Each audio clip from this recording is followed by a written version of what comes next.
24e péché, juger. Juger ou ne pas juger, là est la question. Je dirais pas que c'est une question complexe, mais mal comprise certainement. Alors je ne parlerai pas seulement du péché de jugement, mais également de la vertu du jugement. Car si juger est quelquefois un péché grave, juger est quelquefois aussi une haute vertu. À plusieurs endroits dans la Bible, on nous exhorte à ne pas juger et à plusieurs autres, on nous exhorte à le faire. Et on reproche même aux chrétiens de ne pas l'avoir fait. Il y a donc deux sortes de jugements. Pour mieux comprendre l'apparente contradiction, disons qu'il y a les personnes qui peuvent juger et il y a celles qui ne le peuvent pas encore. Commençons par le mauvais jugeur. Matthieu chapitre 7, versets 1 et 2. Ne jugez point afin que vous ne soyez point jugés. Car on vous jugera du jugement dont vous jugez, et l'on vous mesurera en retour avec la mesure dont vous mesurez. La traduction Williams a rendu « Ne critiquez pas et vous ne serez pas critiqués ». Un critiqueur naît du soir au matin, mais un critique vient à maturité au soir de sa vie. Pour mieux comprendre le verset, nous pourrions dire « Ne jugez pas ceux qui tombent, afin que vous ne soyez pas jugés lorsque vous tomberez. » Prenez l'habitude d'écrire des petites notes dans vos Bibles comme ça pour en faciliter la compréhension et vous en rappeler plus facilement.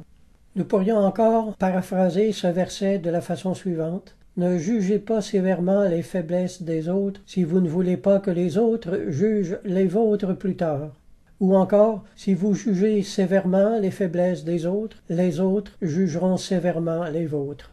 Ce verset parle donc des relations de l'homme avec l'homme, du jugement de l'homme envers l'homme.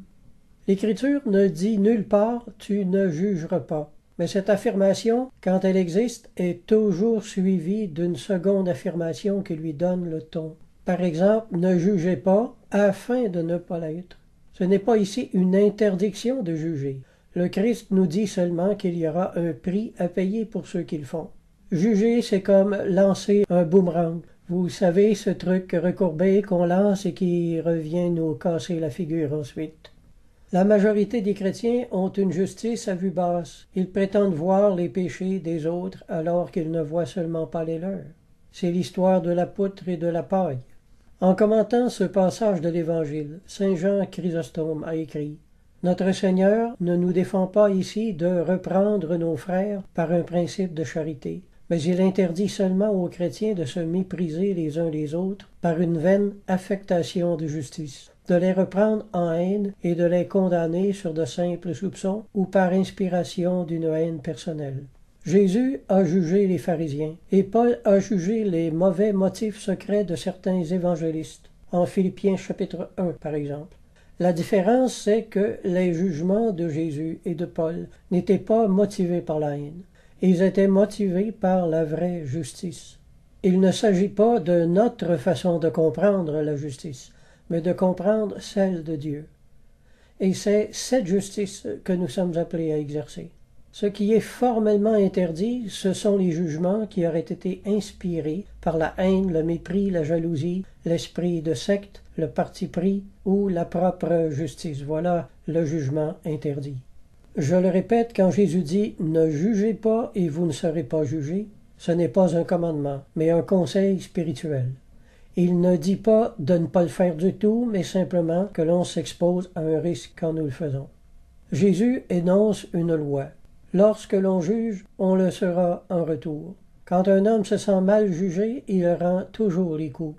Si nous ne désirons pas être jugés, alors il ne faut pas le faire. Ailleurs dans l'Évangile selon Jean, le même Jésus a dit « Jugez selon la justice » en Jean chapitre 7. Alors il est donc permis et même recommandé de le faire. L'apôtre Paul n'était pas le Christ, et il jugeait sans cesse les chrétiens des églises, et ce, afin de combattre les erreurs graves et la méchanceté dans ses différentes formes cachées. On le voit faire ça partout dans ses épîtres. Paul va jusqu'à encourager les chrétiens à exercer leur jugement, en 1 Corinthiens chapitre 5 et chapitre 11. Savoir juger les gens selon la justice peut être une question de vie ou de mort spirituelle pour eux dans certains cas. On se rappelle que sous l'Ancien Testament, Dieu a établi des juges. Ces juges jugeaient les ennemis du peuple de Dieu et encore davantage le peuple de Dieu lui-même. Nous devons juger les choses, les gens et sonder les motifs de ceux-ci. Il faut le faire avec discernement, avec sagesse, avec miséricorde et avec la justice de Dieu. Nous avons même le devoir de le faire. C'est l'enseignement du Nouveau Testament et de toute la Bible. Jésus était ému de compassion devant les pécheurs et les gens de mauvaise vie que les pharisiens religieux avaient déjà condamnés depuis longtemps. Un vieux proverbe dit qu'il ne faut pas juger sur l'étiquette du sac, c'est-à-dire porter son jugement sur quelque affaire, sur quelque personne, sans avoir examiné toutes les pièces et toutes les raisons. L'homme n'est pas toujours ce qu'il fait. Les actions d'un homme ne définissent pas toujours son cœur. Ce qui fait qu'une action plus ou moins mauvaise n'est pas toujours le produit d'un homme mauvais. Les actions d'une personne ne disent pas toujours la vérité sur lui. Quelquefois, le cœur d'un homme est fort différent de ses actions extérieures, vous savez. Ce qui fait qu'avant de prétendre juger selon la justice, il faut avoir appris à juger selon la miséricorde. De même que celui qui prétend aux saintes colères doit d'abord avoir appris la sainte douceur, celui qui n'a pas encore appris à juger selon la miséricorde n'a certainement pas appris à juger selon la justice non plus. L'abbé de Lamennais a écrit ceci: « Il y a en nous une secrète malice qui se complaît à découvrir les imperfections de nos frères. Nous sommes si prompts à les juger, oubliant qu'à Dieu seul appartient le jugement final des cœurs. Au lieu de scruter si curieusement la conscience d'autrui, descendons dans la nôtre, nous y trouverons assez de motifs d'être indulgents envers le prochain et de trembler pour nous-mêmes. Vous n'êtes chargés que de vous, vous ne répondrez que de vous. » Le père Gabriel, en 1958, a écrit « Beaucoup de manquements à la charité ont leur origine profonde dans nos jugements. Nous n'estimons pas assez les autres, nous ne tenons pas assez compte de leurs bonnes qualités. Nous interprétons leur manière d'agir sans bienveillance. Pour juger le prochain, nous nous basons presque toujours sur ses défauts. » En Galates chapitre 6, versets 1 et 2, l'apôtre Paul écrit « Frères, si un homme vient à être surpris en faute, vous qui êtes spirituels, redressez-le avec un esprit de douceur. » La traduction Philippe se rendue sans aucun sentiment de supériorité, mais en étant vous-même sur vos gardes contre la tentation. Le verset 2, « Prends garde à toi-même de peur que tu ne sois aussi tenté. » C'est-à-dire, prends garde que la faiblesse que tu vas juger sévèrement chez les autres ne devienne la tienne un jour, et que ta bouche ne soit remplie de gravier.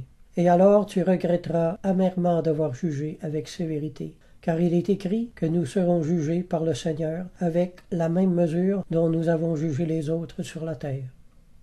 Un jugement qui est presque toujours interdit, qui n'appartient qu'à Jésus seul, est celui de prendre une décision sur le sort final de l'âme après la mort. Il est interdit de juger du salut ou de la perte des autres à tort et à travers. Il y a tant de chrétiens aujourd'hui chez les évangéliques qui envoient tout le monde en enfer. Ils envoient en enfer tous ceux qui ne croient pas comme eux ou qui n'appartiennent pas à leur secte. Et ça, mes amis, c'est abominable. Jésus est le seul qui ait le droit de juger de ces choses. Il est écrit « Le Père ne juge personne, mais il a remis tout jugement au Fils. » Jean 5, 22. En disant « tout jugement », il exclut celui de tous les hommes et place dans l'illégalité tous ceux qui essaient d'usurper cette autorité.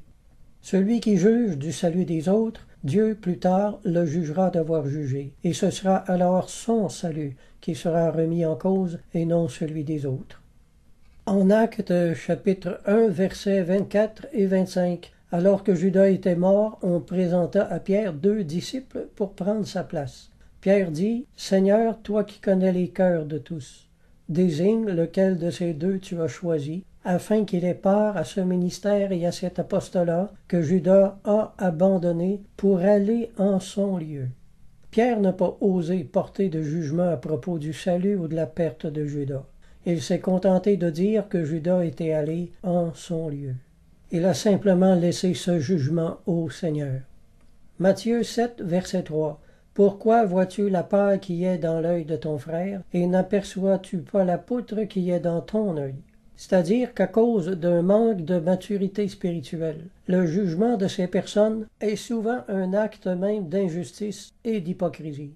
Condamner chez les autres un péché que nous commettons nous-mêmes sous une autre forme est de l'hypocrisie. Et l'hypocrisie est un péché encore plus grave que la faute que ces personnes trouvent à reprendre. Contre tous les péchés, Jésus a exercé la miséricorde, mais contre l'hypocrisie, le Seigneur n'en fait aucun quartier. Mais voici les synonymes du bon jugement. Considérer, départager, déterminer, discerner, distinguer, enquêter, évaluer, examiner, mesurer, peser, sonder, vérifier et trancher. Voilà une excellente façon de juger, mais il va sans dire que très peu de chrétiens ont la maturité spirituelle de le faire de cette façon-là.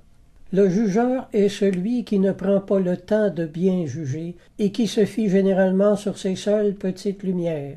Il soupçonne le mal, il imagine le mal chez les gens, il ne sait pas jauger les cœurs, il les critique trop facilement, il les étiquette trop rapidement, il condamne trop radicalement et finalement il leur donne une sentence injuste.